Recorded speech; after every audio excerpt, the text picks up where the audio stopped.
පුවක් පැලයක් හිටවලා හැදෙන පළවෙනි මල, දෙවෙනි මල, තුන්වෙනි මල වගේ හැලෙනවා නම් ඔබ කිසිසේත්ම කලබල වෙන්න උවමනා වෙන්නේ නැහැ. ඒක ඒ පුවක් ගහේ තියෙන ස්වභාවික තත්වයක්. පළවෙනි, දෙවෙනි, තෙවෙනි මල කියන එක ස්වභාවිකව හලලා දානවා. එතනින් එහාට වැඩිපුර පුවක් මල් සංඛ්‍යාවක් හැලෙනවා නම් ඊට හේතු වෙන්න පුළුවන් කරුණු ගණනාවක් තියෙනවා.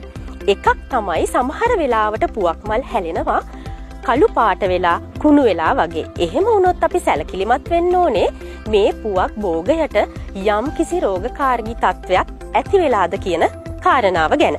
සාමාන්‍යයෙන් රෝගී තත්වයකදී මල විතරක් නෙවෙයි. එහි ලක්ෂණ පත්‍ර වලින් කඳේ වුණත් අපිට දැක ගන්න පුළුවන් වෙනවා.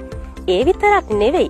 සමහර කාලවලදී අධික පෑවිලි තත්වයක් නම් පවතින්නේ ඒකත් හේතුවක් වෙනවා පුවක් ගහක වැඩිපුර මල් වේලිලා හැලිලා යන්න. මේකේ විරුද්ධ පැත්තත් වෙන්න තියෙන ඉඩකඩ වැඩි.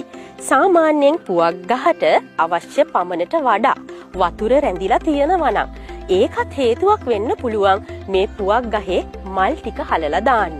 ඒ විතරක්ම නෙවෙයි මේ ගහට අවශ්‍ය කරන පෝෂණය මදි නම් ඒත් මල් ටික හලලා දානවා මේ පුවක් ගහ ජීවිතේ බේර ගන්න ඕන නිසා.